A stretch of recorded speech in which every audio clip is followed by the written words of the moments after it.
यार दोस्तों, target with PS Parihar channel में आपका स्वागत है। आइए शुरू करते हैं और देख लेते हैं कि दैनिक सायंकाल समाचार के इस वीडियो में विद्यार्थी जीवन से संबंधित कौन कौन सी सूचनाएं हैं।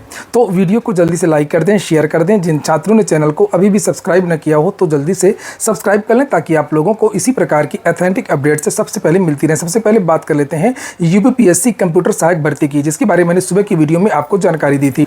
उत्तर प्रदेश लोक सेवा आयोग की ऑफिशियल वेबसाइट में अब विस्तृत नोटिफिकेशन भी जारी हो गया है। क्योंकि शाम की वीडियो में सूचनाएं काफ़ी रहती हैं, इसलिए मैं केवल मुख्य बातों की चर्चा करूंगा। तो यहाँ पर आवेदन की जो डेट है वो 1 जुलाई है। आज से इसके आवेदन शुरू हो रहे हैं। लास्ट डेट यहाँ पर 1 अगस्त है। आवेदन करने के लिए सबसे पहले वन टाइम रजिस्ट्रेशन करना होगा, यानी कि OTR 72 घंटे पूर्व आपको करना होगा। उसके बाद में फिर आप लोग आवेदन कर सकते हैं। आवेदन शुल्क के बारे में जानकारी दी गई है। केवल आप लोगों को 125 रुपये देना है। यहाँ पर आप लोग इसे देख सकते हैं सामान्य वर्ग के लिए, और जो अन्य वर्ग है खासतौर से SC की अगर हम लोग बात करें तो उसके लिए यहाँ पर 65 रुपीज़ है। रिक्तियों की संख्या आप लोग देख सकते हैं, टोटल 13 पद है। मैंने सुबह की वीडियो में जानकारी दी थी, चूँकि शॉर्ट नोटिस में इसके बारे में जानकारी दी गई थी। जनरल के 9 पद हैं, अन्य पिछड़ा वर्ग के 3 पद हैं, और EWS का 1 पद है, और महिला के 2 पद हैं।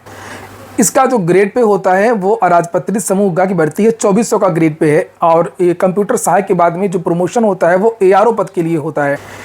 सबसे महत्वपूर्ण जो चीज़ होती है वो शैक्षिक योग्यता। किसी मान्यता प्राप्त संस्था या विश्वविद्यालय से कंप्यूटर विज्ञान में अगर आपने डिप्लोमा के साथ में इंटरमीडिएट की परीक्षा दी है, तो अगर आपने कंप्यूटर का कोई भी डिप्लोमा किया है और इंटरमीडिएट परीक्षा आपने पास किया है तो इसके लिए आवेदन कर सकते हैं। अथवा इंटरमीडिएट परीक्षा पास हैं आप, या डोएक नाइलिट सोसाइटी के द्वारा अगर आपने O लेवल किया है तो आप लोग आवेदन कर सकते हैं। यानी कि PGDCA अगर आपने किया है और इंटरमीडिएट किए हैं आप लोग, तो आप लोग आवेदन कर सकते हैं। DCA वाले भी आवेदन कर सकते हैं। और O लेवल तो आजकल बिल्कुल बेकार हो गया, किसी काम का नहीं रहा। O लेवल ज़्यादातर भर्तियों में O लेवल के जो समकक्ष जो चीज़ें हैं वो अब ले ली जाती हैं। शैक्षिक अधिमानी अर्हता भी है। अधिमानी अर्हता से कोई लेना देना नहीं है। जब 2 विद्यार्थियों के नंबर बराबर होते हैं तब इसका कोई नंबर अलग से नहीं मिलता है।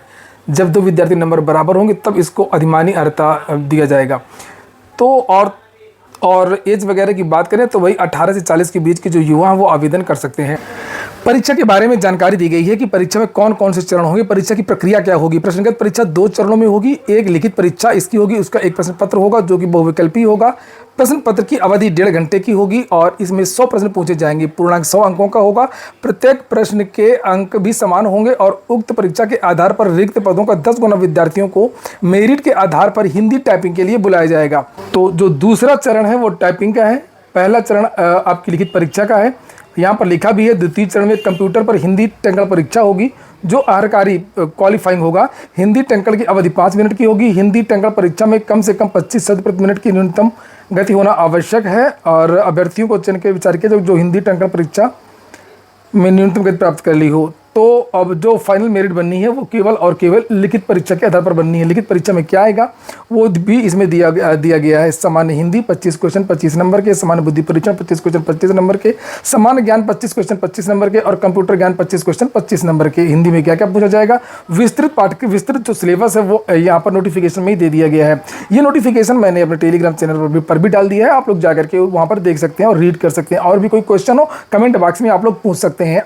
अगली जो सूचना है वो भी उत्तर प्रदेश लोक सेवा आयोग की है। आज है 1 जुलाई। आज विद्यार्थियों ने 1 जुलाई को उत्तर प्रदेश लोक सेवा आयोग में ये ज्ञापन दिया है। संयुक्त प्रतियोगी छात्र हुंकार मंच की तरफ से ज्ञापन दिया गया है और लिखा, माननीय अध्यक्ष, उत्तर प्रदेश लोक सेवा आयोग LT ग्रेड शिक्षक भर्ती और GIC प्रवक्ता भर्ती 2025 में आयु सीमा में छूट हेतु अनुरोध। LT ग्रेड शिक्षक भर्ती का विज्ञापन जारी होने वाला है। अभी तो थोड़ा सा टाइम लग रहा है, उसके बारे में आपको अलग से बताऊंगा। वैसे जो जानकारी निकल रही है कि अगस्त तक इसका जो विज्ञापन है वो जारी हो सकता है।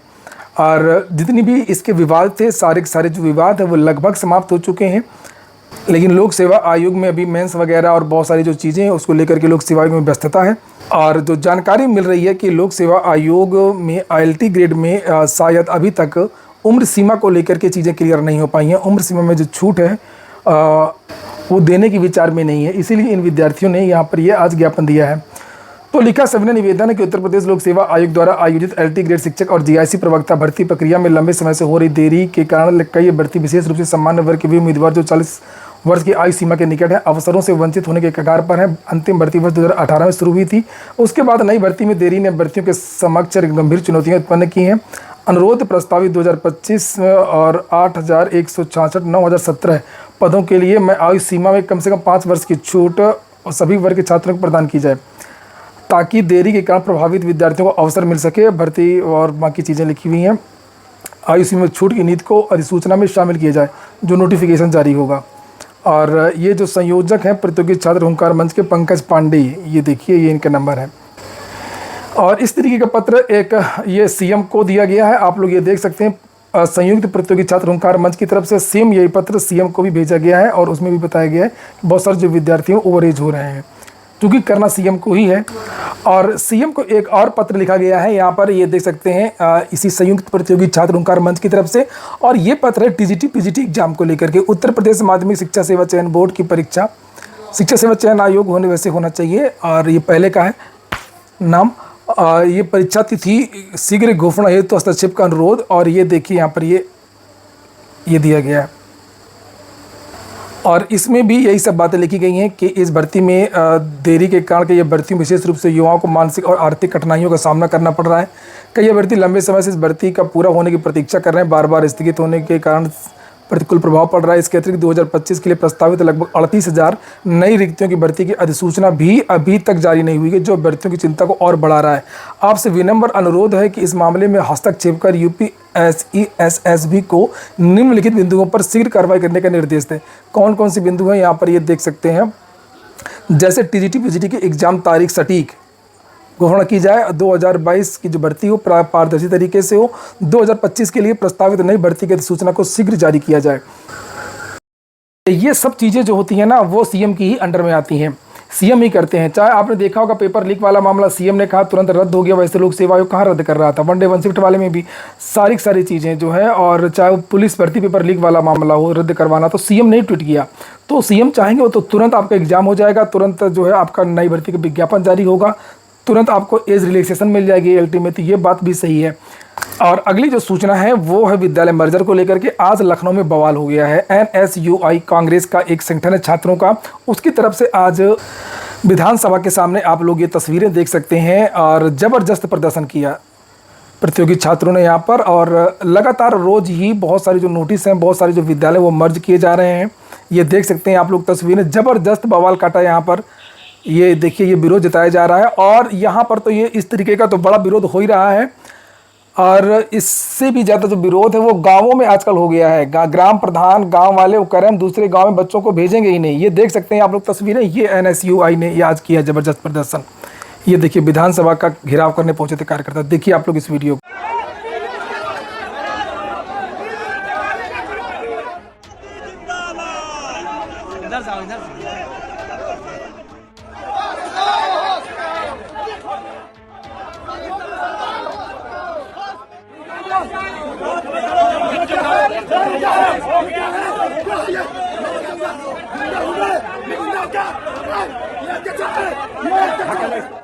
आज अचानक लखनऊ चर्चा में उस वक्त आ गया जब बड़ी संख्या में एनएसयूआई कार्यकर्ताओं ने विधानसभा घेराव के लिए पैदल मार्च शुरू किया।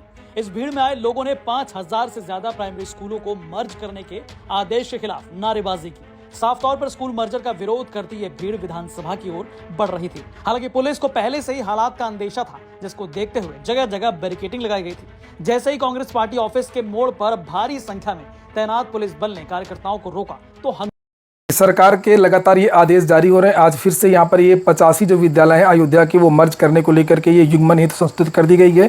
ये पूरे कॉलेज की लिस्ट है, यहाँ पर ये देख सकते हैं आप लोग। कई गांवों में भी बवाल हो रहा है। अभिभावकों ने ऐलान किया कि बच्चे पढ़ें या न पढ़ें, ऐठापुर नहीं भेजेंगे। दूसरे गाँव में विवाद और लिखा शाहजहांपुर के निगोही विकासखंड में स्कूल मर्जर को लेकर के विवाद खड़ा हो गया है। नकटिया गाँव के सरकारी प्राथमिक विद्यालय को पड़ोसी गाँव ऐठापुर के स्कूल में विलय किए जाने के फैसले पर ग्रामीणों ने विरोध किया। गाँव वालों का कहना है कि नकटिया ग्रामीणों का कहना है कि उनका ऐठापुर के लोगों से विवाद हो चुका, इस कारण उन्हें अपने बच्चों की सुरक्षा की चिंता है। ग्रामीणों ने साफ कर दिया कि वे अपने बच्चों को ऐठापुर नहीं भेजेंगे, चाहे उन्हें शिक्षा से वंचित रहना ही पड़े।